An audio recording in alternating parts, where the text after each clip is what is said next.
আজকে হবে তেল কই। তার জন্য যা যা লাগবে দেখে নিন। এখানে তো কই মাছ রয়েছেই, আর লাগবে এখানে জিরের গুঁড়ো, চেরা কাঁচা লঙ্কা, টমেটোর টুকরো করে কেটে রাখা, এখানে ধনের গুঁড়ো, নুন, এখানে একটু মানে কাশ্মীরি রেড চিলি পাউডার আছে, আদা বাটা,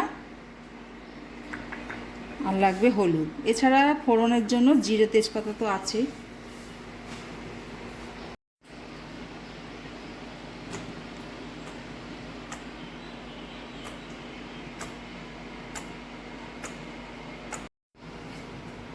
কড়াইতে আমি তেল দিয়ে রেখেছি, তেলটা গরম হয়ে গেছে। এবার মাছগুলো একে একে ভেজে নেব।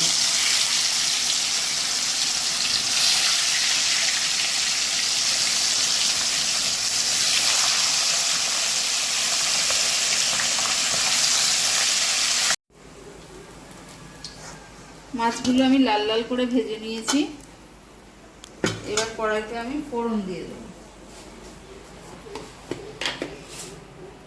দেব গোটা সাদা জিরে, আর দেবো এই যে তেজপাতা। তেজপাতাগুলো আমি ধুয়ে শুকিয়ে নিয়েছি। আর কাঁচা লঙ্কা, চেরা কাঁচা লঙ্কা, আদা বাটা, জিরে গুঁড়ো, ধনে গুঁড়ো,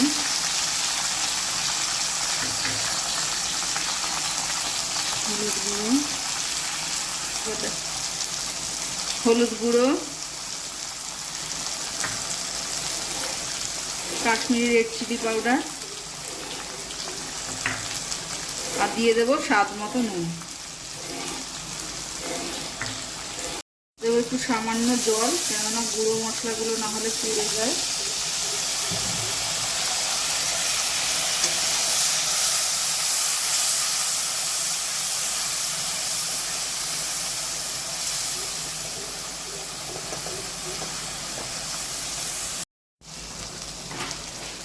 মশলা থেকে তেল ছেড়ে দিয়েছে, এবার আমি এর মধ্যে জল দিয়ে দেবো।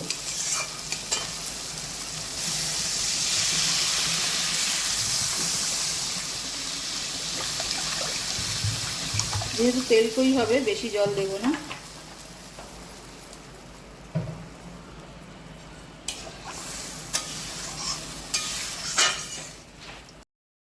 আমার ঝোলটা দেখুন ফুটে গেছে। এবার আমি একে একে মাছগুলো দিয়ে দেবো। কই মাছ সেদ্ধ হতে একটু টাইম লাগে, সেই জন্য একটু বেশি সময় ধরে ফোটাতে হবে। কই মাছটা একটু শক্ত মাছ।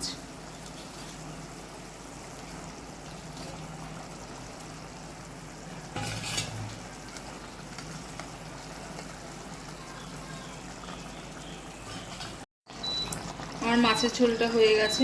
তেল কই, ঝোল নয় ঠিক, সামান্য ঝোল রেখেছি। এবার এটা নামিয়ে দেবো।